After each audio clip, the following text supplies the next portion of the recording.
Evangelho do Apóstolo Mateus, capítulo 2.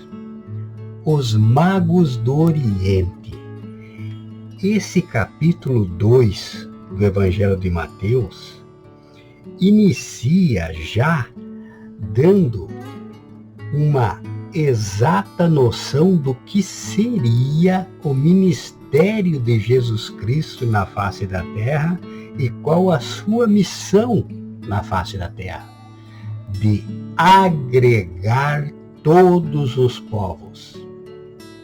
É isso que vem a profetizar, é isso que a letra escrita na palavra do Senhor vem a profetizar pelo seu espírito, no seu simbolismo profético, no seu significado. A letra tem o significado profético na palavra do Senhor, que vem com esses magos, que são chamados magos do Oriente, que eram estudiosos, homens de grande ciência, homens conhecedores da movimentos estelares, de astrologia, homens conhecedores de filosofia, homens conhecedores de botânica, homens conhecedores de números e homens conhecedores do que chegaram até eles dos escritos hebraicos.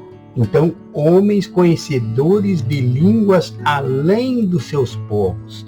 Então, homens sábios, homens que dedicaram a vida ao estudo e, dedicando a vida ao estudo, eles vieram ao nascimento de Cristo.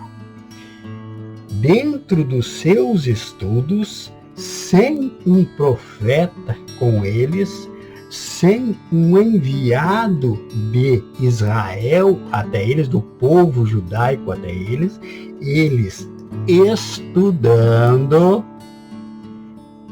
encontraram a Jesus Cristo.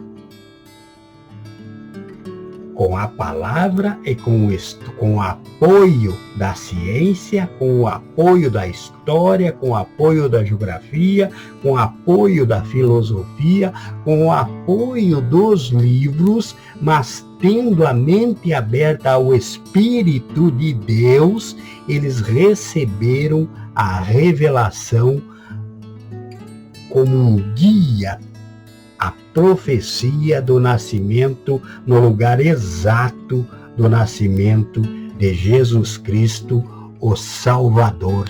E eles chegaram perguntando onde iria estar o Rei dos Judeus, que eles vieram a adorá-lo. Você lendo mais um pouquinho, você vai ver que eles vieram para adorá-lo. Eles já sabiam que esse rei dos judeus que estava nascendo era o Salvador, não somente do povo de Israel, mas de todos os que entregarem suas vidas à adoração dele como único e suficiente Deus. Único e suficiente quer dizer que não há necessidade de mais ninguém, havendo a adoração a quem eles vieram adorar e trouxeram presentes e trouxeram as suas dádivas, mas trouxeram acima de tudo o ensino que vai ao contrário do que muitos pregam até nos púlpitos, dizendo não precisa estudar, Deus capacita quem Ele quer. Veja como é que Deus capacita. Como foi que Deus capacitou esses 3 homens a saírem um de cada país, se encontrarem numa parte do caminho e depois seguirem viagem junto? Como foi isso? através do esforço no estudo, no esforço buscando o conhecimento e não simplesmente querendo ouvir de outros e não conferirem se isso é realmente assim. Eles descobriram, eles se encontraram com Jesus, eles entenderam que o Deus havia de enviar o seu Filho na terra para nos ensinar a viver pelos estudos. Então, você vai buscar, vai se aprofundar. No livro dos Provérbios fala que a sabedoria é como um tesouro. E um tesouro, ninguém acha tesouro à flor da terra. Ninguém acha tesouro sobre a terra. Não, um tesouro está sempre muito bem escondido e dá trabalho para encontrar. Então é isso que Mateus vem nos ensinar agora, no 2º capítulo do seu evangelho, citando os magos que vinham do Oriente. Então é assim que nós vamos estudando as Escrituras, estudando os livros e entendendo pelo Espírito de Deus, porque o homem natural não discerne as coisas naturais. O homem natural discerne o secular. Quem discerne as coisas espirituais é o homem espiritual. É o homem natural que se torna espiritual pela presença de Jesus nele, e ele, estudando as letras do natural, ele recebe o sobrenatural, o espiritual. Vamos em frente para o Evangelho de Mateus, no 2º capítulo.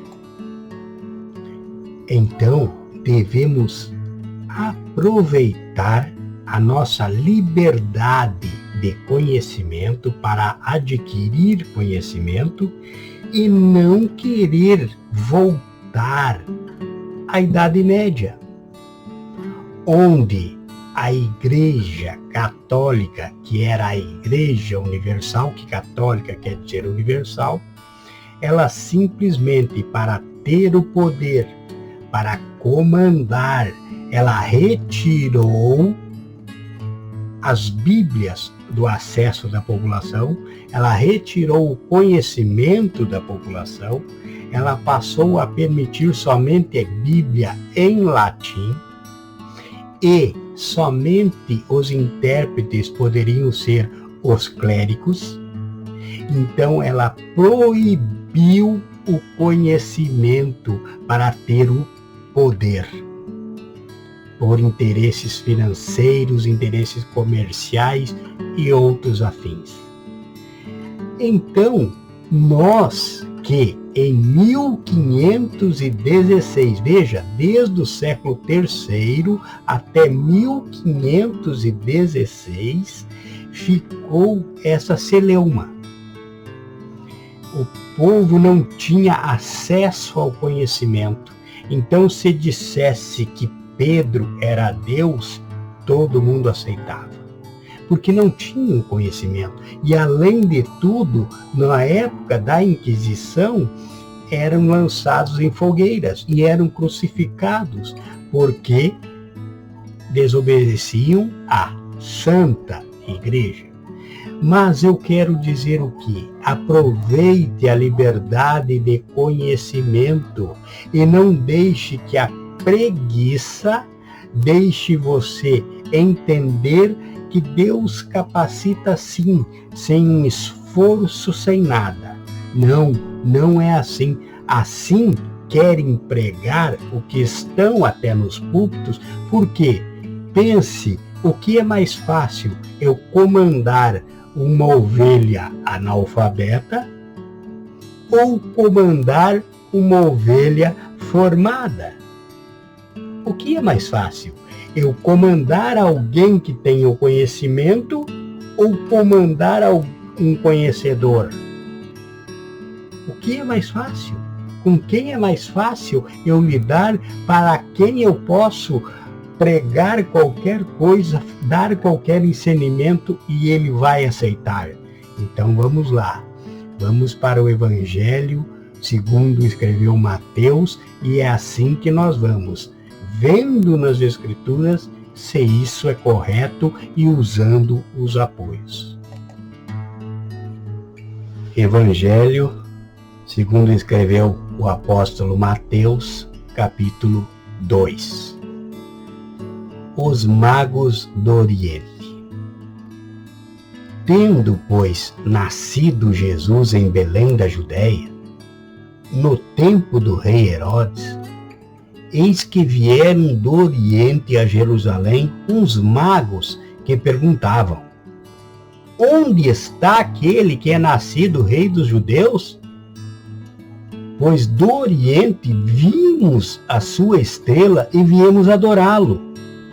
O rei Herodes, ouvindo isso, perturbou-se, e com ele toda a Jerusalém. E reunindo todos os principais sacerdotes e os escribas do povo, perguntava-lhes onde havia de nascer o Cristo. Responderam-lhes eles: em Belém da Judéia, pois assim está escrito pelo profeta: e tu, Belém, terra de Judá, de modo nenhum és a menor entre as principais das cidades de Judá, porque de ti sairá o guia que há de apacentar o meu povo de Israel. Então Herodes chamou secretamente os magos e deles inquiriu com precisão acerca do tempo que lhe aparecera. Enviando-os a Belém, disse-lhes: ide e perguntai diligentemente pelo menino, e quando o achardes, participai-mo, para que também eu vá e o adore. Tendo eles, pois, ouvido o rei, partiram. Eis que a estrela que tinham visto quando no Oriente, adiante deles, até que, chegando, se deteve sobre o lugar onde estava o menino. Ao verem eles a estrela, regozijaram-se com grande alegria, e entrando na casa, viram o menino com Maria, sua mãe, e, prostrando-se, o adoraram.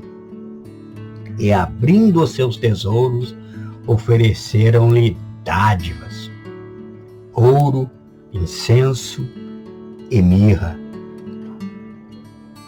Ora, sendo por divina revelação avisados em sonhos para não voltarem a Herodes, regressarem à sua terra por outro caminho. E, havendo eles se retirado, eis que um anjo do Senhor apareceu a José em sonho, dizendo: levanta-te, toma o menino e sua mãe, foge para o Egito, e ali fica até que eu te fale, porque Herodes há de procurar o menino para o matar. Levantou-se, pois, tomou de noite o menino e sua mãe e partiu para o Egito.